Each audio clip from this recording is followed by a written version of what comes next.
ചരിത്രത്തിന്റെ താളുകളിൽ ചോര കൊണ്ട് എഴുതപ്പെട്ട അധ്യായങ്ങൾ ഒരുപാടുണ്ട്. പക്ഷേ ആ ഭീകരതയുടെ നടുവിൽ നിന്നുകൊണ്ട് പ്രത്യാശയുടെയും അതിജീവനത്തിന്റെയും വെളിച്ചം ലോകത്തിന് കാട്ടിക്കൊടുത്തത് ഒരു കൊച്ചു പെൺകുട്ടിയാണ്. രണ്ടാം ലോകമഹായുദ്ധം ലക്ഷക്കണക്കിന് മനുഷ്യരുടെ ജീവനെടുത്തപ്പോൾ ഒരു ബുക്ക് ഷെൽഫിന് പിന്നിലെ ഇരുട്ടറയിൽ ഒളിച്ചിരുന്ന് അവൾ തന്റെ സ്വപ്നങ്ങളും ഭയങ്ങളും ഒരു ഡയറിയിൽ പകർത്തി വെച്ചു. എന്നാൽ ആ ചരിത്രം വ്യാജമാണെന്ന് പറയുന്ന വാദങ്ങളും പിന്നീട് ഉണ്ടായിട്ടുണ്ട്. അത് കേവലം ഒരു പെൺകുട്ടിയുടെ ഓർമ്മക്കുറിപ്പുകളല്ല, മറിച്ച് ലോക മനസാക്ഷിയെ ഇന്നും വേട്ടയാടുന്ന ഹോളോകോസ്റ്റ് എന്ന ക്രൂരതയുടെ നേർചിത്രമാണ്. നെൽസൺ മണ്ടേലയെ പോലുള്ള ലോക നേതാക്കളെ പോലും വിവേചനത്തിനെതിരെ പോരാടാൻ പ്രേരിപ്പിച്ച ആ ശക്തമായ വാക്കുകൾ. ആൻ ഫ്രാങ്ക് എന്ന ആ കൊച്ചു എഴുത്തുകാരിയുടെ ജീവിതത്തിലേക്ക് നമുക്കൊന്ന് പോകാം.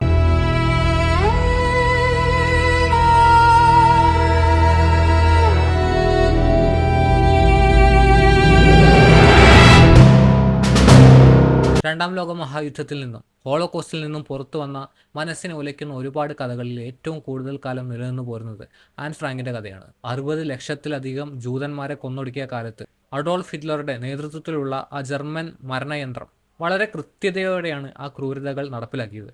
ആൻ ഫ്രാങ്ക് ഒരുപാട് കാലം ആ യന്ത്രത്തിൽ നിന്ന് രക്ഷപ്പെട്ടു നിന്നു. പക്ഷേ അവളുടെ വിധി തുടക്കം മുതലേ തീരുമാനിക്കപ്പെട്ടിരുന്നു. ഹിറ്റ്ലർ അധികാരത്തിൽ വന്ന സമയത്ത് ആൻ ഈ കൊടുങ്കാറ്റിന്റെ നടുവിലായി. ജർമ്മനിയിൽ ജനിച്ച ഒരു ജൂത പെൺകുട്ടി എന്ന നിലയിൽ അവളുടെ കുടുംബം നാട്ടിലെ സാഹചര്യം പെട്ടെന്ന് മനസ്സിലാക്കി നെതർലാൻഡിലേക്ക് താമസം മാറി. അവിടെ വെച്ചാണ് അവൾ ഡയറി എഴുതാൻ തുടങ്ങിയത്. പിന്നീട് അത് ഹോളോകോസ്റ്റിന്റെ ലോകപ്രശസ്തമായ ഒരു വിവരണമായി മാറി. ആ സമയത്ത് എന്താണ് സംഭവിച്ചതെന്നോ അതിന്റെ വ്യാപ്തിയോ അറിയാത്ത ആളുകൾക്ക് ആ ക്രൂരത എത്രത്തോളം വ്യക്തിപരമാണെന്ന് മനസ്സിലാക്കാൻ ഇത് വളരെ അത്യാവശ്യമായിരുന്നു. 2 വർഷത്തിലധികം കാലം ആനും കുടുംബവും ആംസ്റ്റർഡാമിലെ അവളുടെ അച്ഛൻ ജോലി ചെയ്തിരുന്ന ഒരു കെട്ടിടത്തിലെ ബുക്ക് ഷെൽഫിന് പിന്നിലെ ഒരു താൽക്കാലിക മുറിയിൽ ഒളിഞ്ഞു താമസിച്ചു. നാസികൾ പിടികൂടുന്നതുവരെ പുറം ലോകം നരകതുല്യമായി മാറുമ്പോഴും അവൾ തന്റെ ചിന്തകളും സ്വപ്നങ്ങളും ആ ഡയറിയിൽ പകർത്തിവെച്ചു. രണ്ടാം ലോകമഹായുദ്ധം അവസാനിച്ചതിന് ശേഷം ചില നല്ല മനുഷ്യർ ആൻ്റെ ഡയറി ലോകത്തിന് മുന്നിലെത്തിച്ചു. മനുഷ്യത്വത്തിന്റെ ഏറ്റവും മോശമായ വശവും ഏറ്റവും മികച്ച വശവും എന്താണെന്ന് ഓർമ്മിപ്പിക്കുന്ന ക്രൂരമായ ഒരു ഓർമ്മപ്പെടുത്തലായി അത് മാറി. ചരിത്രത്തിലെ ഏറ്റവും ഇരുണ്ട അധ്യായങ്ങളിൽ ഒന്നിൽ അതിജീവനത്തിനായി പോരാടിയ ധീരയായ ഒരു പെൺകുട്ടിയുടെ കഥയാണിത്.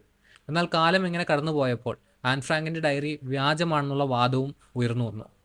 എന്താണ് ഇതിന് പിന്നിലെ യാഥാർത്ഥ്യം? ലോകം ആൻ ഫ്രാങ്ക് എന്ന് വിളിക്കുന്ന ആ പെൺകുട്ടി 1929 ജൂൺ 12 ജർമ്മനിയിലെ ഫ്രാങ്ക്ഫർട്ടിലുള്ള ഒരു റെഡ് ക്രോസ് ക്ലിനിക്കിലാണ് ജനിച്ചത്. അനലിസ എന്നായിരുന്നു അവളുടെ യഥാർത്ഥ പേര്. മാതാപിതാക്കൾ എഴുത്തും ഓട്ടോ ഫ്രാങ്കും. അവർ ജൂതന്മാരായിരുന്നുവെങ്കിലും എല്ലാ ആചാരങ്ങളും നിർബന്ധമായി പാലിക്കുന്നവരായിരുന്നില്ല. പല മതക്കാർ താമസിച്ചിരുന്ന ഒരു സാധാരണ തെരുവിലെ ചെറിയൊരു വാടക വീട്ടിലായിരുന്നു അവർ താമസിച്ചിരുന്നത്. അച്ഛൻ ഓട്ടോ, മുത്തച്ഛൻ തുടങ്ങിയ ഒരു ബാങ്ക് നടത്താൻ സഹായിക്കുകയായിരുന്നു. ആൻ്റെ ചേച്ചി മാർഗോട്ടിനൊപ്പമാണ് അവർ ആ വീട്ടിൽ താമസിച്ചിരുന്നത്. 1930കളുടെ തുടക്കത്തിൽ ജർമ്മനിയിൽ ഫാസിസവും അഡോൾഫ് ഹിറ്റ്ലറും വളർന്നു വരുന്നത് ആനും കുടുംബവും പെട്ടെന്ന് തിരിച്ചറിഞ്ഞു. രാജ്യത്ത് തങ്ങളുടെ അധികാരം അടിച്ചേൽപ്പിക്കാൻ വെമ്പൽ കൊണ്ടിരുന്ന നാസി പാർട്ടി ഹിറ്റ്ലറെ ചാൻസലറായി തിരഞ്ഞെടുത്തു. അച്ഛൻ ബാക്കി കാര്യങ്ങൾ തീർക്കാൻ ഫ്രാങ്ക്ഫർട്ടിൽ നിന്നപ്പോൾ അമ്മ കുട്ടികളെയും കൂട്ടി ജർമ്മനിയിലെ വടക്കൻ നഗരത്തിലേക്ക് മാറി. തങ്ങൾക്ക് സ്വന്തം നാട്ടിൽ അധികകാലം നിൽക്കാൻ കഴിയില്ലെന്ന് ആ കുടുംബത്തിന് നന്നായി അറിയാമായിരുന്നു. 1933 ഓട്ടോയ്ക്ക് നെതർലൻഡിലെ ആംസ്റ്റർഡാമിൽ ജോലി ലഭിച്ചപ്പോൾ ഫ്രാങ്ക് കുടുംബം അങ്ങോട്ടേക്ക് മാറി. 1933 39 ഇടയിൽ ജർമ്മനിയിൽ ജൂതന്മാരുടെ അവസ്ഥ വളരെ മോശമായി.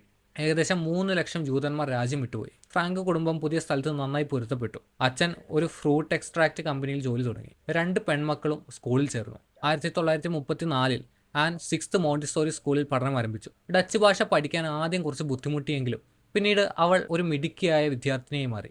ഈ സ്കൂളിന് പിന്നീട്, അതായത് 1957 ആൻ ഫ്രാങ്കിന്റെ പേരാണ് നൽകിയത്.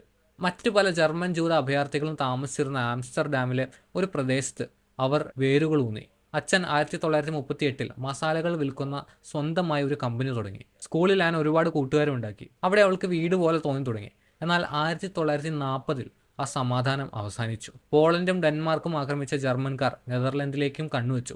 ജർമ്മനിയിൽ നിന്ന് രക്ഷപ്പെടാൻ കാരണമായ അതേ മതപരമായ പീഡനങ്ങൾ ആംസ്റ്റർഡാമിലും അവർക്ക് നേരിടേണ്ടി വന്നു. ഇത് ശ്രദ്ധിച്ച അച്ഛൻ രക്ഷപ്പെടാനുള്ള ഒരേ ഒരു മാർഗം അമേരിക്കയിലേക്ക് കടക്കുകയാണെന്ന് കരുതി. വിസയ്ക്കായി അപേക്ഷിച്ചെങ്കിലും നെതർലൻഡിൽ നടന്ന ജർമ്മൻ ബോംബാക്രമണത്തിൽ ആ രേഖകൾ സൂക്ഷിച്ചിരുന്ന ഓഫീസ് തകർന്നു പോയതിനാൽ അത് നടന്നില്ല. ഇത് 1941 വേനൽക്കാലത്തിന് ശേഷമായിരുന്നു. ജർമ്മനി യൂറോപ്പ് മുഴുവൻ ആക്രമിക്കുകയായിരുന്നു. കൂടാതെ സമാധാന കരാർ ഒപ്പിട്ടിരുന്ന റഷ്യയെ കൂടെ അവർ ആക്രമിച്ചു. ജർമ്മൻകാർ ആംസ്റ്റർഡാം പിടിച്ചടക്കിയ ശേഷം ജൂതന്മാർക്ക് നേരെ കടുത്ത നിയന്ത്രണങ്ങൾ ഏർപ്പെടുത്തി. അവർ പുതിയ ഭരണകൂടത്തിൽ രജിസ്റ്റർ ചെയ്യണമായിരുന്നു. താമസ സ്ഥലത്തും വിദ്യാഭ്യാസത്തിനും വിവേചനം നേരിട്ടു. ആന് അവളുടെ പ്രിയപ്പെട്ട സ്കൂൾ നഷ്ടമായി. പകരം നഗരത്തിൻ്റെ മറ്റൊരു ഭാഗത്തുള്ള ജൂത സ്കൂളിൽ ചേരേണ്ടി വന്നു. ആനിൻ്റെയും കുടുംബത്തിൻ്റെയും അവസ്ഥ കൂടുതൽ വഷളായിക്കൊണ്ടിരുന്നു. 1942 ജൂണിൽ ആനിന് 13 വയസ്സ് തികഞ്ഞു. ജന്മദിന സമ്മാനങ്ങളിൽ ഒന്ന് ഓട്ടോഗ്രാഫ് ശേഖരിക്കാനുള്ള ചെറിയൊരു പുസ്തകമായിരുന്നു. അതിന് ചെറിയൊരു പൂട്ടുമുണ്ടായിരുന്നു. ഇത് കണ്ടപ്പോൾ അതൊരു ഡയറിയായി ഉപയോഗിക്കാൻ ആനിന് തോന്നി. അതെ, ആ പ്രശസ്തമായ ഡയറി. അവൾ അതിന് കിറ്റി എന്ന് പേരിട്ടു. ഒരു കൗമാരക്കാരിയുടെ എല്ലാ ചിന്തകളും സ്വപ്നങ്ങളും അവൾ അതിൽ എഴുതി നിറയ്ക്കാൻ തുടങ്ങി. എന്നാൽ അവൾ എഴുതി തുടങ്ങിയ അതേ സമയത്ത് തന്നെ ജർമ്മൻകാർ നെതർലൻഡിൽ നിന്ന് ജൂതന്മാരെ നാട് കടത്താനും യൂറോപ്പിലെ വിവിധ ലേബർ ക്യാമ്പുകളിലേക്ക് മാറ്റാനും തുടങ്ങിയിരുന്നു. 1942 ജൂലൈയിൽ തങ്ങളെയും പിടികൂടുമെന്ന് ആനിൻ്റെ മാതാപിതാക്കൾക്ക് മനസ്സിലായി. ചേച്ചി മാർഗോട്ടിന് ഒരു വർക്ക് ക്യാമ്പിലേക്ക് പോകാനുള്ള നോട്ടീസ് ലഭിച്ചു, സമൻസ്. ജൂതന്മാരെ ഇല്ലാതാക്കാനുള്ള നാസികളുടെ പൂർണ്ണമായ പദ്ധതിയെക്കുറിച്ച് ആ കുടുംബത്തിന് അപ്പോൾ അറിയില്ലായിരുന്നു എന്ന് വേണം കരുതാൻ. കാരണം അയൽക്കാരോട് തങ്ങളുടെ പൂച്ചയെ നോക്കാൻ പറയുകയോ ആൻ കൂട്ടുകാരോട് തൻ്റെ സാധനങ്ങൾ സൂക്ഷിക്കാൻ പറയുകയോ ഒക്കെ ചെയ്തിരുന്നു. അങ്ങനെ ഫ്രാങ്ക് കുടുംബം ചരിത്രത്തിലെ ഏറ്റവും പ്രശസ്തമായ ഒളിത്താവളത്തിലേക്ക് മാറി. അച്ഛൻ നടത്തിയിരുന്ന മസാല കമ്പനിയുടെ മുകളിലുള്ള ഒരു മുറിയിലായിരുന്നു അത്. ഹെഡ് ആക്ടർ ഹൗസ്, പിന്നിലെ വീട് എന്ന് വിളിച്ചിരുന്ന ഈ രഹസ്യ താവളത്തിലാണ് ഒരു ചെറിയ ബുക്ക് ഷെൽഫിന് പിന്നിൽ അവർ ഒളിച്ചു താമസിച്ചത്. ഓട്ടോയുടെ വിശ്വസ്തരായ ഏതാനും ചില ജീവനക്കാർക്ക് മാത്രമേ അവർ അവിടെ താമസിക്കുന്ന കാര്യം അറിയുമായിരുന്നുള്ളൂ. അടുത്ത 2 വർഷം അവർക്ക് രഹസ്യമായി ജീവിക്കേണ്ടി വന്നു. ആ വിശ്വസ്തരായ സുഹൃത്തുക്കൾ അവർക്ക് ഭക്ഷണവും പുറലോകത്തെ വിശേഷങ്ങളും എത്തിച്ചു കൊടുത്തു. പരിശോധനകൾ നടക്കുമ്പോൾ അവർ ആ കുടുംബത്തെ സംരക്ഷിച്ചു.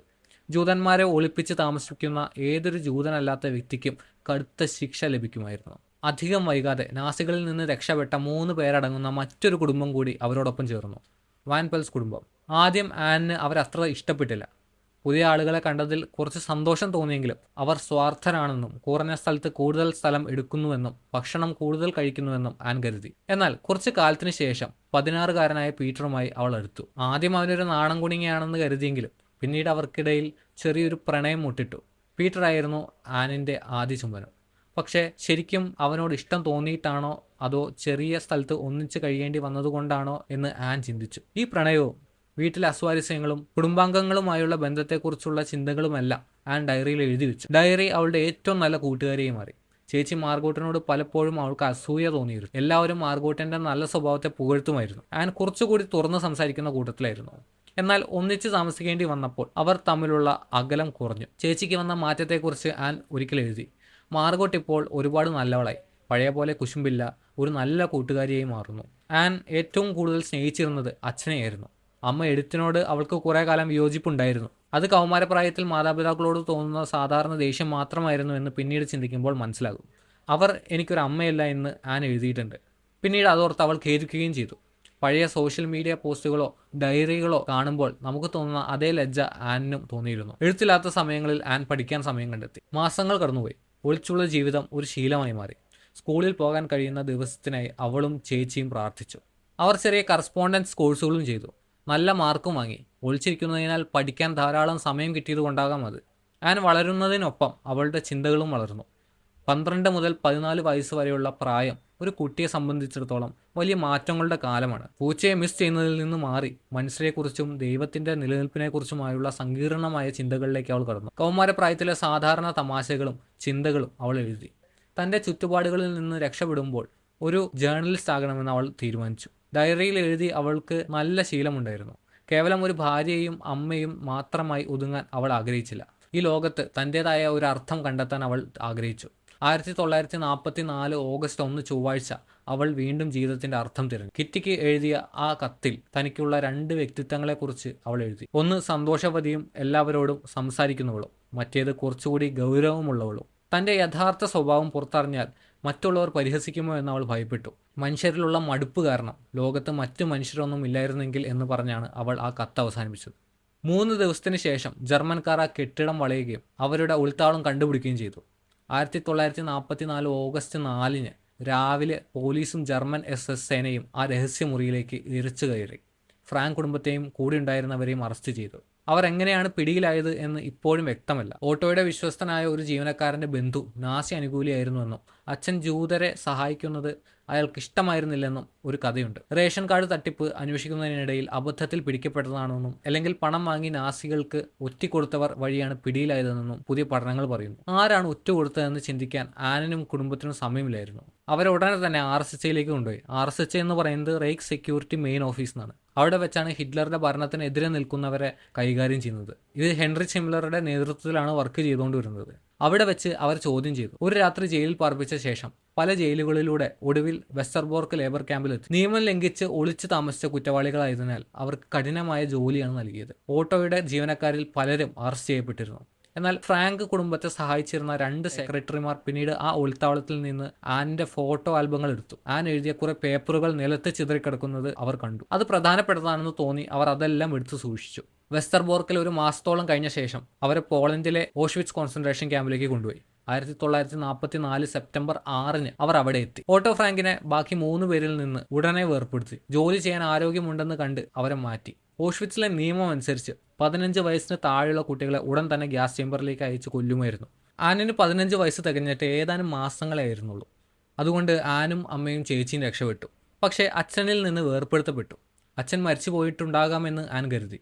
മറ്റു തടവുകാരെ പോലെ തന്നെ ആനിൻ്റെയും തല മുണ്ടനം ചെയ്യുകയും കയ്യിൽ തടവുകാരുടെ നമ്പർ പച്ച കുത്തുകയും ചെയ്തു. കല്ല് ചുമക്കുന്ന ജോലിയായിരുന്നു അവൾക്ക്. മിടുക്കിയായിരുന്നതുകൊണ്ട് അമ്മയ്ക്കും ചേച്ചിക്കും വേണ്ടി അധികമായി അപ്പവും മറ്റും സംഘടിപ്പിക്കാൻ അവൾക്ക് കഴിഞ്ഞു. കഠിനമായ ജോലിക്ക് ശേഷം എല്ലാവരെയും ചെറിയ ബാരക്കുകളിൽ കുത്തി നിറച്ചു. തിരക്ക് കാരണം രോഗങ്ങളും മരണവും സാധാരണമായിരുന്നു. ആനിന് ചർമ്മരോഗം പിടിക്കപ്പെട്ടു. മക്കൾക്ക് ഭക്ഷണം നൽകാനായി സ്വന്തം ഭക്ഷണം വേണ്ടെന്ന് വെച്ച അമ്മ എടുത്ത് ആ തകർന്ന ചുവരിലൂടെ അവർക്ക് അപ്പത്തിന്റെ കഷ്ണങ്ങൾ നൽകുമായിരുന്നു. രോഗം കാരണം ആനിനെ മറ്റൊരു ക്യാമ്പിലേക്കൊന്നും അയച്ചില്ല.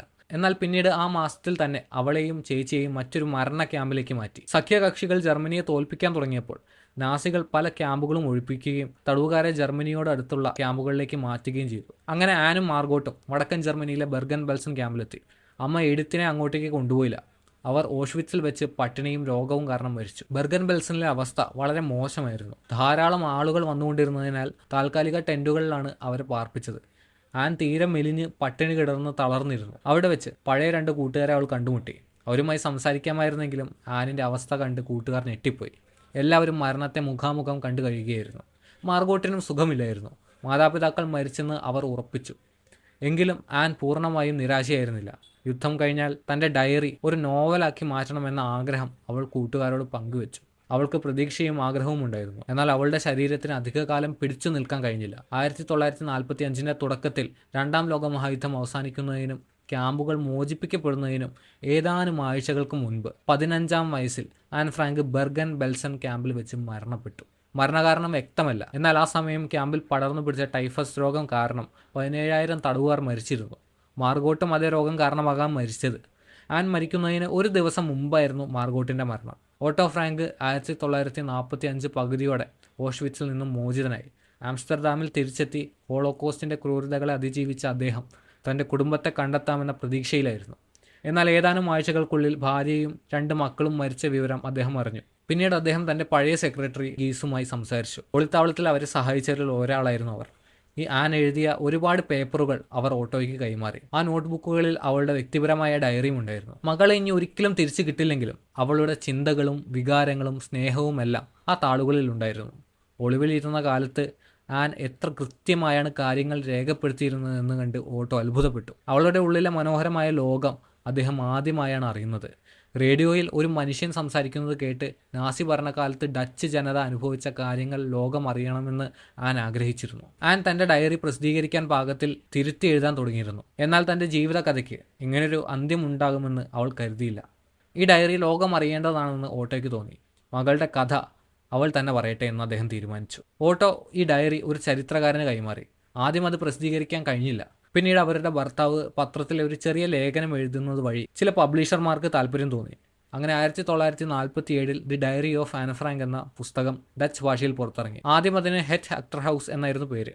പിന്നീട് ഈ പുസ്തകം മറ്റു ഭാഷകളിലേക്ക് വിവർത്തനം ചെയ്യപ്പെടുകയും ന്യൂയോർക്കിൽ ഒരു നാടകമായി മാറുകയും ചെയ്തു. പിന്നീട് അതിന് പുലിറ്റ്സർ സമ്മാനം ലഭിച്ചു. സ്കൂളുകളിൽ പാഠഭാഗമായി ആൻ ഫ്രാങ്ക് ഹോളോകോസ്റ്റിന്റെ പ്രതീകമായി മാറി. ജർമ്മനിയിലെ അവളുടെ വീടും നെതർലാൻഡിലെ ഒളിത്താവളവും ലോകപ്രശസ്തമായ സ്മാരകങ്ങളായി. ആനിന്റെ വാക്കുകൾ ലോക നേതാക്കൾ രാജ്യങ്ങൾ തമ്മിലുള്ള പ്രശ്നങ്ങൾ പരിഹരിക്കാൻ ഉപയോഗിച്ചു. ഹോളോകോസ്റ്റിനെ കുറിച്ച് ലോകത്തിന് ഇത്രയധികം അറിവ് നൽകിയ മറ്റൊരു കൃതിയില്ലെന്ന് പറയാം. ഷിൻഡ്ലേഴ്സ് ലിസ്റ്റ്, മൗസ് തുടങ്ങിയവയാണ് ഇതിനോട് കിടപിടിക്കുന്ന മറ്റു കൃതികൾ. മൗസ് എന്ന ഗ്രാഫിക് നോവലിന് ഐസ്നർ അവാർഡ് ലഭിച്ചു. നെൽസൺ മണ്ടേല ഒരിക്കൽ പറഞ്ഞു, നാസി വിദ്വേഷത്തിനെതിരെയുള്ള ആൻ്റെ പോരാട്ടം അപ്പാർത്തൈഡിനെതിരെയുള്ള, അതായത് വർണ്ണവിവേചനത്തിനെതിരെയുള്ള തൻ്റെ പോരാട്ടത്തിന് സമാനമായിരുന്നു. അത്തരം തെറ്റായ വിശ്വാസങ്ങൾ ആൻ ഫ്രാങ്കിനെ പോലുള്ളവർ എതിർക്കുന്നതുകൊണ്ട് അവ ഒരിക്കലും വിജയിക്കില്ലെന്ന് അദ്ദേഹം പറഞ്ഞു. ഇനി ആൻ ഫ്രാങ്കിൻ്റെ ഡയറിയെക്കുറിച്ചുള്ള വിവാദങ്ങൾ നമുക്ക് നോക്കാം. ബോൾ പോയിന്റ് പേന ഉപയോഗിച്ചാണ് എഴുതിയത് എന്നൊരു വാദമുണ്ട്. എന്നാൽ അത് തെറ്റാണ്. ആൻ ഫ്രാങ്കിൻ്റെ ഡയറി എഴുതിയത് ഫൗണ്ടൻ പേനയും പെൻസിലും ഉപയോഗിച്ചാണ്. നെതർലാൻഡ് ഇൻസ്റ്റിറ്റ്യൂട്ട് ഫോർ വാർ ഡോക്യുമെന്റേഷന്റെ അഭ്യർത്ഥന പ്രകാരം നെതർലാൻഡ് ഫോറൻസിക് ഇൻസ്റ്റിറ്റ്യൂട്ട് നടത്തിയ ശാസ്ത്രീയ പരിശോധനയിൽ ഡയറിയുടെ ഭൂരിഭാഗവും അയഞ്ഞ ഷീറ്റുകളും ചാര നീല നിറത്തിലുള്ള ഫൗണ്ടൻ പേന മഷി ഉപയോഗിച്ചാണ് എഴുതിയിരിക്കുന്നതെന്ന് തെളിഞ്ഞു. കൂടാതെ ചുവന്ന മഷി, പച്ചയും ചുവപ്പും നിറമുള്ള പെൻസിലുകൾ, കറുത്ത പെൻസിൽ എന്നിവയും അവർ കുറിപ്പുകൾക്കായി ഉപയോഗിച്ചിരുന്നു. എന്നാൽ ഒരിടത്തും ബോൾ പോയിന്റ് പേന ഉപയോഗിച്ചിട്ടില്ല. പിന്നെ എങ്ങനെയാണ് ബോൾ പോയിന്റ് മിത്ത് ഉണ്ടായത്? 1959 ഡയറിയുടെ ആധികാരികത പരിശോധിച്ചപ്പോൾ ഒരു കൈയക്ഷര വിദഗ്ധൻ ഡയറിയിലെ യഥാർത്ഥ പേജുകൾക്കിടയിൽ ചില കുറിപ്പുകൾ ഇട്ടിരുന്നു. 1980കളിൽ German federal criminal police office നടത്തിയ പരിശോധനയിൽ ഈ കുറിപ്പുകൾ കണ്ടെത്തി. എന്നാൽ തങ്ങളുടെ റിപ്പോർട്ടിൽ ഡയറിയിൽ ബോൾ പോയിന്റ് തിരുത്തലുകൾ വരുത്തിയിട്ടുണ്ട് എന്ന തെറ്റായ ധാരണ BKAക്ക് നൽകി. ബോൾ പോയിന്റ് മഷി 1951 മുതൽ മാത്രമാണ് പ്രചാരത്തിൽ വന്നത് എന്നതിനാൽ ഡയറി രണ്ടാം ലോകമഹായുദ്ധത്തിന് ശേഷം എഴുതപ്പെട്ടതാണെന്ന വാദവുമായി ഹോളോകോസ്റ്റ് നിഷേധികൾ ഇത് ആയുധമാക്കി. എന്നാൽ 2006 ജൂലൈയിൽ 1980 പഠനം ഡയറിയുടെ ആധികാരികതയെ ചോദ്യം ചെയ്യാൻ ഉപയോഗിക്കാനാവില്ലെന്ന് BKA വ്യക്തമാക്കി. ഈ BKA എന്ന് പറയുന്നത് German federal criminal police office. എന്നാൽ 2006 ജൂലൈയിൽ 1980 പഠനം ഡയറിയുടെ ആധികാരികതയെ ചോദ്യം ചെയ്യാൻ ഉപയോഗിക്കാനാവില്ലെന്ന് German federal criminal police office വ്യക്തമാക്കി. ഓട്ടോ ഫ്രാങ്ക് തന്റെ മരണം വരെ ഇത്തരം നിഷേധികൾക്കെതിരെ നിയമപോരാട്ടം നടത്തി. ഹോളോകോസ്റ്റ് നടന്നില്ലെന്ന് സ്ഥാപിക്കാനും നാസി ഭരണകൂടത്തെ വെള്ളപൂശാനും ശ്രമിക്കുന്ന രാഷ്ട്രീയ അജണ്ടയുള്ളവരാണ് ഇത്തരം പ്രചാരണങ്ങൾക്ക് പിന്നിൽ. ആൻ ഫ്രാങ്കിന്റെ ഡയറി ഹോളോകോസ്റ്റിന്റെ ഒരു പ്രധാന പ്രമാണമായതിനാൽ അതിനെ ആക്രമിക്കുന്നത് വഴി യഹൂദ വിരുദ്ധ ആശയങ്ങൾ പ്രചരിപ്പിക്കാനാണ് അവർ ശ്രമിക്കുന്നത്. ഇനി ആധികാരികത ഉറപ്പാക്കാൻ നടന്ന ഗവേഷണങ്ങൾ എന്തൊക്കെയാണ്? ഡയറിയെക്കുറിച്ചുള്ള ആരോപണങ്ങൾ ശക്തമായതോടെ 1980കളുടെ ആദ്യ പകുതിയിൽ നെതർലാൻഡ് ഫോറൻസിക് ഇൻസ്റ്റിറ്റ്യൂട്ട് സമഗ്രമായ അന്വേഷണം നടത്തി. ആദ്യം കൈയക്ഷര പരിശോധന. ഡയറിയിലെയും അയഞ്ഞ പേജുകളിലെയും എഴുത്തുകൾ ആൻ ഫ്രാങ്കിൻ്റേത് തന്നെയാണെന്ന് 250 പേജുള്ള റിപ്പോർട്ടുകളിലൂടെ അവർ സ്ഥിരീകരിച്ചു. മഷിയും പേപ്പറും. 1980കളിൽ ജർമ്മനിയിൽ നടന്ന പരിശോധനയിൽ ഡയറിയിൽ ഉപയോഗിച്ചിരുന്ന പേപ്പറും മഷിയും 1950 മുൻപ് നിർമ്മിച്ചവയാണെന്നും അതിനാൽ യുദ്ധകാലത്ത് ഇവ ഉപയോഗിക്കാൻ സാധിക്കുമെന്നും കണ്ടെത്തി. 5 പുതിയ പേജുകൾ വന്നൊരു ഇഷ്യൂ ഉണ്ടായിരുന്നു. 1998 ആൻ ഫ്രാങ്കിൻ്റെ ഇതുവരെ അറിയപ്പെടാത്ത 5 പേജുകൾ കൂടി കണ്ടെടുത്തു. ഇവയും ആൻ്റേത് തന്നെയാണെന്ന് ശാസ്ത്രീയമായി തെളിയിക്കപ്പെട്ടു. ചുരുക്കത്തിൽ ആൻ ഫ്രാങ്കിൻ്റെ ഡയറി 1942നും 44നും ഇടയിൽ അവർ തന്നെ എഴുതിയതാണെന്ന് എല്ലാ ശാസ്ത്രീയ പരിശോധനകളും നിസ്സംശയം തെളിയിക്കുന്നു. ഇതിനെതിരെ ഉയരുന്ന വാദങ്ങൾ രാഷ്ട്രീയ പ്രേരിതവും വസ്തുതാവിരുദ്ധവുമാണ്. ദുഃഖകരമാണെങ്കിലും ഈ വീഡിയോ നിങ്ങൾക്ക് ഇഷ്ടപ്പെട്ടുവെന്നും മനുഷ്യത്വത്തെക്കുറിച്ചും കുട്ടിക്കാലത്തിൻ്റെ പ്രാധാന്യത്തെക്കുറിച്ചും എഴുത്തിൻ്റെ ശക്തിയെക്കുറിച്ചും പുതിയൊരു കാഴ്ചപ്പാട് ലഭിച്ചുവെന്ന് ഞാൻ കരുതുന്നു. ആൻ ഫ്രാങ്ക് ഇത്രയും ചെറുപ്പത്തിൽ മരിച്ചില്ലായിരുന്നുവെങ്കിൽ ഇനിയും എന്തെല്ലാം അത്ഭുതങ്ങൾ അവൾ ചെയ്യുമായിരുന്നു.